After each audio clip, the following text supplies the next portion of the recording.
What if I told you the most iconic symbol of freedom, the Statue of Liberty, started coming to life in Paris, piece by piece, in 1876? The hand and torch, two of its most recognizable parts, were built first and displayed long before the statue ever arrived in New York. Yes, this legendary monument wasn't just a single project but a colossal puzzle assembled across continents. Before we unravel the incredible story of how Lady Liberty began her journey in a Parisian workshop, make sure to subscribe to the channel. If you love uncovering fascinating pieces of history, you won't want to miss what we share next.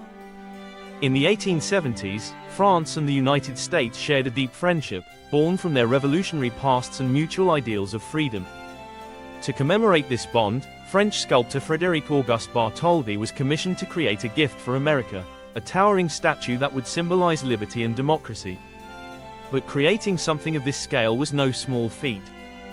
Bartholdi envisioned a massive statue over 151 feet tall, and to achieve such an ambitious design, he had to build it in parts, starting with the most symbolic features, the hand holding the torch.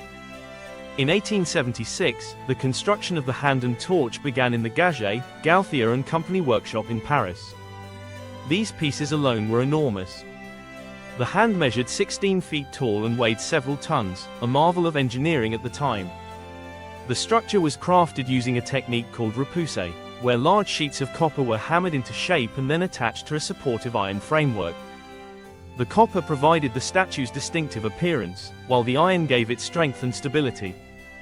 Once completed, the hand and torch were not immediately shipped to America.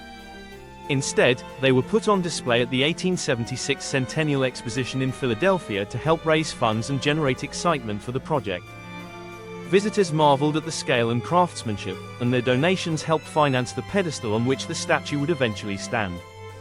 These early displays also showcased the ingenuity behind the project, offering the public a glimpse of what was to come. But the construction process wasn't without its challenges. Bartholdi had to collaborate closely with Gustave Eiffel, the engineer famous for designing the Eiffel Tower, to ensure the internal structure could support the immense weight of the statue while withstanding strong winds and weather conditions. Every detail, down to the folds in the copper and the rivets in the framework, had to be carefully planned and executed. This moment in 1876 was just the beginning of a project that would take nearly a decade to complete. The hand and torch were later joined by other sections of the statue, all built in Paris before being disassembled, shipped across the Atlantic, and reassembled on Liberty Island in 1886. But in this early phase, the hand and torch were more than just pieces of a statue. They were a beacon of hope, a symbol of unity, and a testament to the vision and craftsmanship of the people who made them. What's incredible is that these first pieces of the Statue of Liberty sparked an idea that would inspire millions. Seeing the torch up close, people began to understand the statue's message of enlightenment and liberty.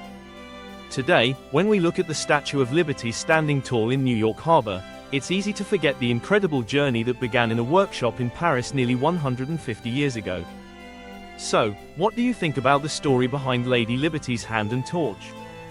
Let us know your thoughts in the comments below, and don't forget to subscribe for more stories that uncover the incredible history behind the world's most iconic landmarks.